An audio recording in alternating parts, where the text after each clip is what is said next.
President Reed, Aldermen, Alderwomen, elected officials, invited guests, directors, and all the valuable folks who work with us here at the City of St. Louis. Thank you for inviting me to be with you today. And most importantly, thank you for your work on behalf of the residents and the businesses of our city. I'm really thrilled to be here with you today. When I got your invitation last week, I immediately said, of course, I'd love to come and be with you. And I'm proud to be your mayor at this time of such great momentum in our city. Each of you here have played a part in that momentum through your leadership, your collaboration, your legislation, and your advocacy for your residents and businesses. You have made this momentum happen, so thank you for that.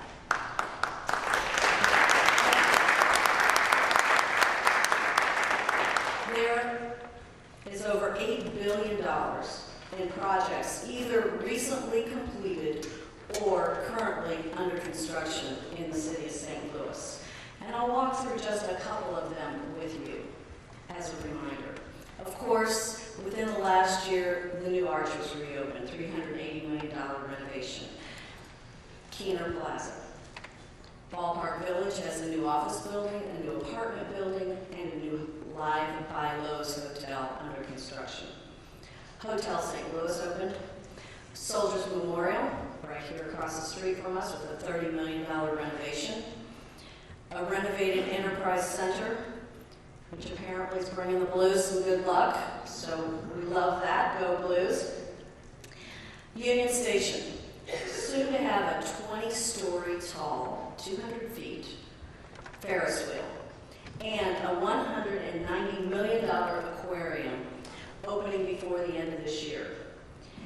And you might be interested to know it'll have 46 sharks, so look out. Fingers crossed, west of Union Station, in case you didn't notice, I was starting at the Arch and walking out this way. West of Union Station, fingers crossed, maybe a soccer team. I'm not making any announcements this morning, but it looks good. Just a bit beyond there, St. Louis University's new Science and Engineering building. Just a little south on Grand, SSM's new $550 million hospital. City Foundry, the Armory. Cortex opened their newest building, 4240, this year. And just this morning in the paper announced the renovation of another new building with moderately priced lab space to help young businesses, early businesses, be able to do their work in that building. 6,000 people go to work every day in Cortex. And some of them get there via the new Metrolink stop that just opened this year. BJC's campus renewal, I know you've seen all of that work, and Washington University's 8 new buildings known as Campus Next. And during 2018, the city issued $1.2 billion in construction permits, almost double what it was the year before. There are cranes in the sky and construction dumpsters on the curb. I know you've noticed those as you try to park. So whether it is a new roof, a bathroom remodel, or a whole new building, I do love the sight of a construction dumpster. Dumpsters mean confidence, they mean investment, and they mean opportunity. Developments are underway in all of our neighborhoods. I think you can see the difference and you can feel the difference. A container home in Old North, the Run for Women project in Fox Park, many renovations in Tower Grove South and Tower Grove East, a new grocery store at Page and Union, the Made Makerspace on Del Mar, Finney Place, St. Ferdinand Homes, several new projects proposed in the Ville, in Soulard, in the Grove, on Cherokee, in Fountain Park, on Euclid, Chippewa Park, the Kransberg Arts Project, Steel Coat Lofts near Shoto, and more residential in Dutchtown, in Dogtown, downtown, and Bolivar. The Del Mar Divine Project, the On-God Hotel and Grand Center, and Hotel St. Louis downtown. That's not all of the projects, just a few of the projects, and you can see they are all over our city. And of course, NGA. On December the 13th, the city turned over the 97-acre NGA site to the federal government. And in March, the federal government awarded the design-build contract to McCarthy. That means retaining 3,100 permanent jobs, 1,500 construction jobs. NGA is more than just a new $1.7 billion federal facility. It's also a Geospatial Technology Hub. Geospatial technology is everywhere. It's on your phone, it's in your car. We use it for everything today. And it's one of St. Louis's fastest growing industry clusters. T-Rex launched Geosaurus for geospatial startups. And tech startups create jobs, attract capital, and bring talented people who create more tech firms and more jobs. Make no mistake about it, job growth is fundamental to the success of our city and to the success of our residents because it provides opportunities for them.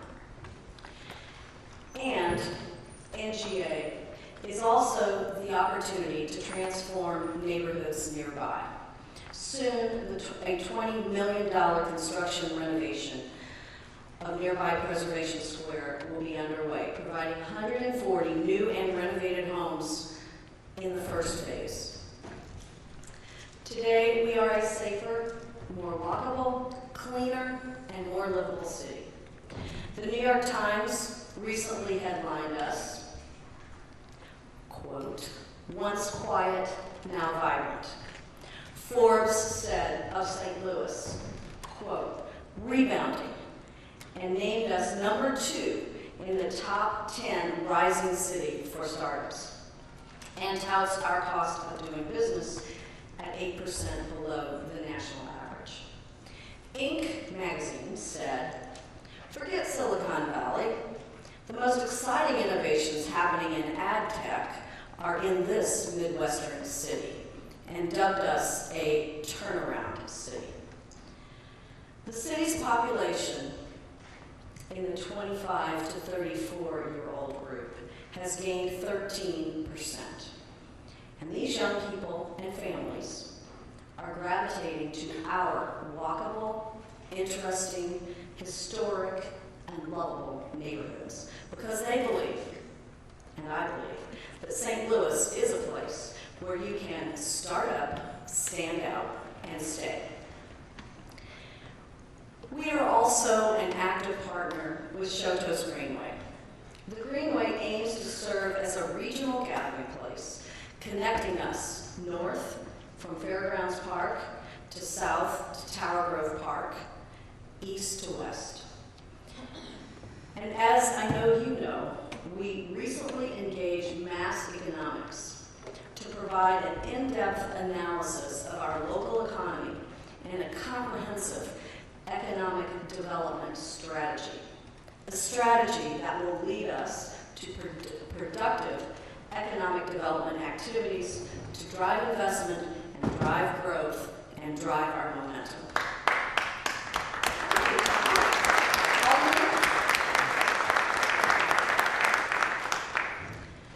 That project, Mass Economics, is really just getting started, and I really look forward, and I think that you'll find when that is finished that there'll be some really good tools for all of us to use. So switching subjects. Public safety remains job 1, and job 2, and job 3. SLMPD Chief Hayden and Public Safety Director Judge Jimmy Edwards made significant progress this past year. Violent crime decreased by 15%, overall crime decreased by 6%, but if you are a victim of crime, one crime is one crime too many, and those stats do not matter. Violent crime changes the lives of families forever, and it takes a huge toll on our entire community.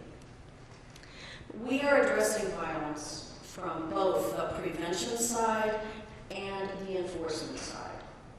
The prevention side, with more money for jobs, summer jobs, more recreation programs, social services, mediation, thanks to Carol Howard's bill and your support, intervention, more money for affordable housing, and training opportunities.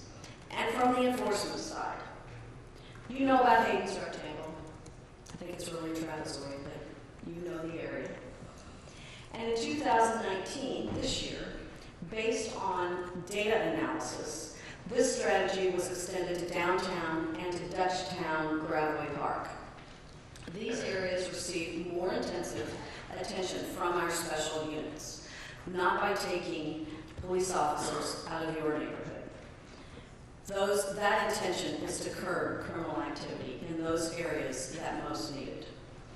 The result last year in Hayden's Rectangle was an 18% decrease in crime, including a 24% decrease in homicides, 23% drop in robberies, and a 15% decrease in aggravated assaults with a firearm.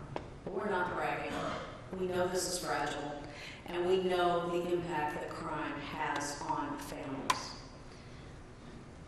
SLMPD, as you know, is 130 police officers short of their authorized force.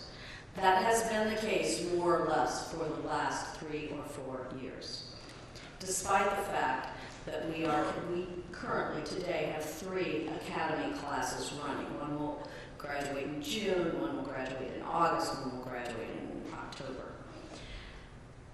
Over the past year, we have increased our recruiting efforts. We've increased the pay for officer by $6,000 per officer last summer. We've established a cadet program for 18 to 24-year-olds. We've implemented public service announcements. We've offered residency waivers for up to the next 50 officers. And we've hired 2 new full-time police recruiters, both privately funded. So please consider supporting Board Bill 34, which would ask voters to lift the residency requirement for all employees. We also have hundreds of vacancies in our operating departments. Expanding the pool of applicants is not a cure-all. It's not going to be the only thing we need to do. But it does remove one barrier to hiring, particularly for folks who have some experience in their field, but who might already be engaged in their community, in their neighborhood, in their schools, in their church, and be unwilling to move out of that for a job here. So I thank you for considering your support of Board Bill 34.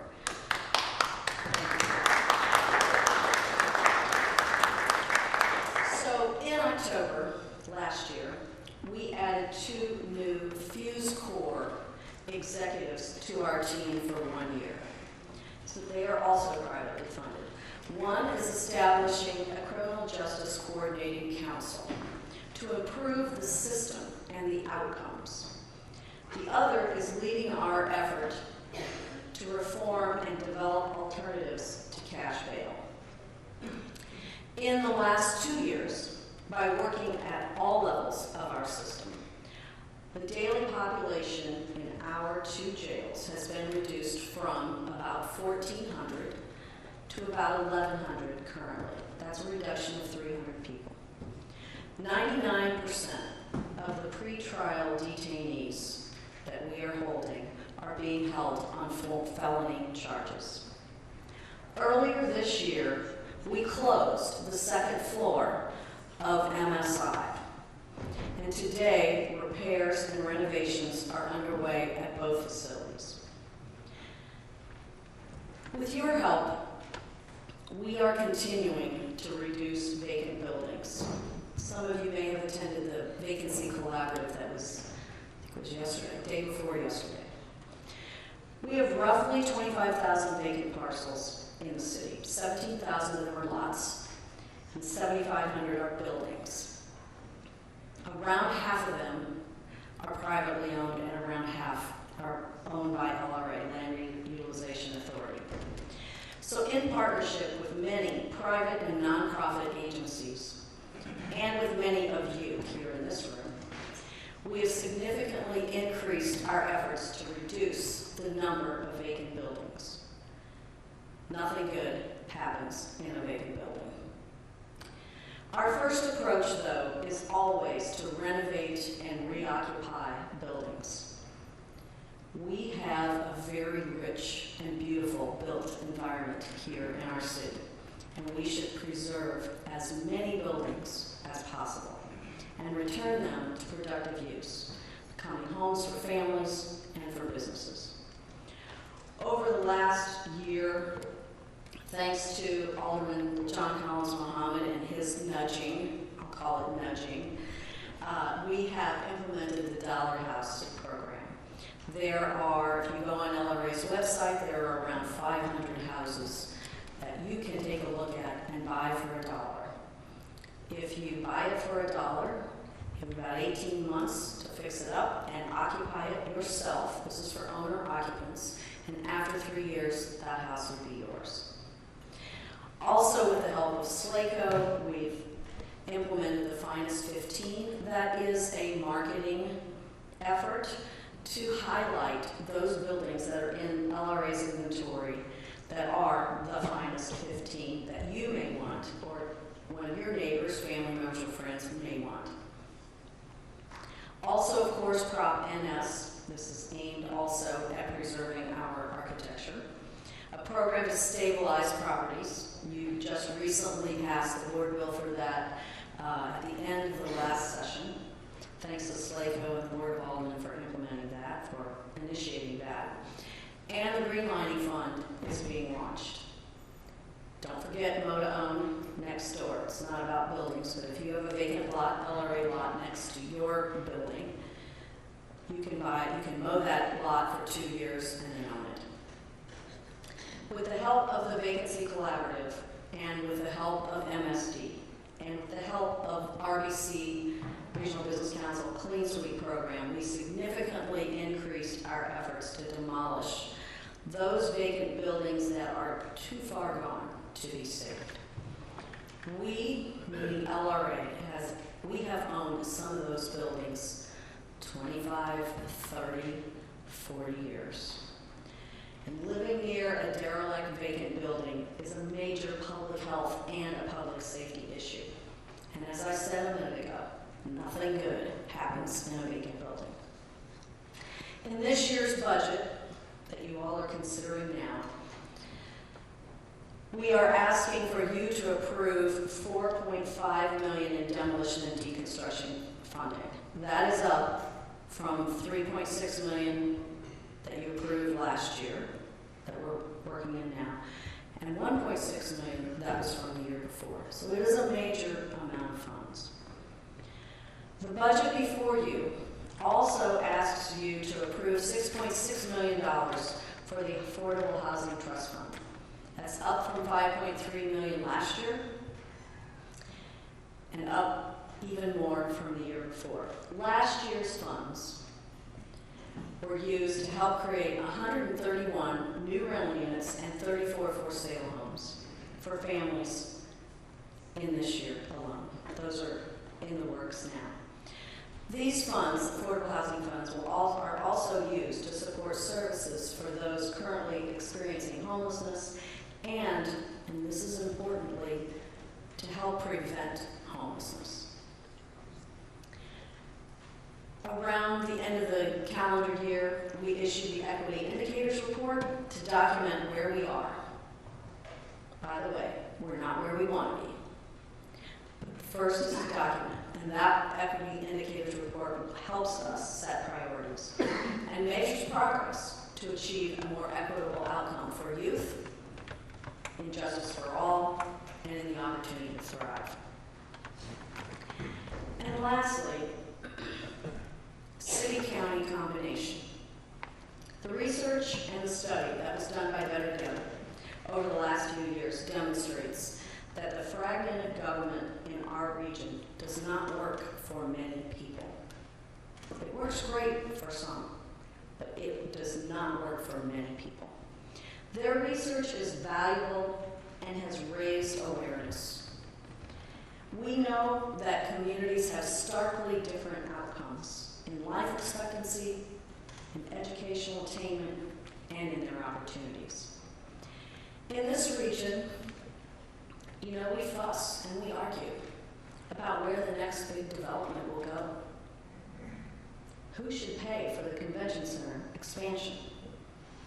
And how can we cut the pie up into smaller and smaller pieces? The competition for jobs, for development, and for opportunity should not be between St. Louis and Wildwood, or Afton and Hazelwood, or Midtown and Brentwood. The real competition should be between St. Louis and Nashville, or St. Louis and Louisville, or St. Louis and Indianapolis, or Dallas, or Denver, or overseas. I'm committed to growing jobs and to growing opportunities because that helps our residents to create a better life for their families. The task force's proposal, as you know, has been withdrawn, and as I like to say, it's on pause. But this actually represents a new opportunity for us to come together, to listen and to hear, and to listen and to hear one another more, and to develop a new path forward to achieve better outcomes for our constituents, our residents, and our businesses. I look forward to working with you all on that. Thank you again for allowing me this time. I appreciate the opportunity, and I welcome the opportunity to work with each and every one of you. Thank you.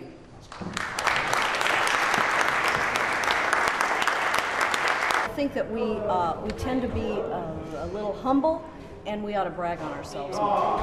For the last part of your speech where you kind of alluded to the next steps for city-county merger, have you thought about calling a board of freeholders with the county executive page to have that discussion you alluded to, or is that still not? I think that's premature. We need to listen more and listen first before we just say exactly what we're going to do next from the top down. That's not the approach I think we should be taking. Do you think that your advocacy for the Better Together proposal is going to harm your ability to get things done for the rest of your term? If so, I don't. Can you explain why? Because I think that folks all around our region know that the fragmented government that we have today is not working for many of our people, and we need to figure out a better way of governing ourselves so that we are not competing between Afton and Hazelwood or between Midtown and Brentwood. The competition is outside of St. Louis. The competition is between St. Louis and Nashville, St. Louis and Louisville, St. Louis and Denver or Dallas or Pittsburgh, or that's where our competition is, not between our suburbs where we are trying to chop ourselves up into smaller and smaller pieces of the pie. Mayor, let me ask you, we came a little bit late and had a lot of notice for this. What did the public need to know? I didn't think I saw a lot of public in there, but what do you want the public to know? Well, I mean, we talked about momentum.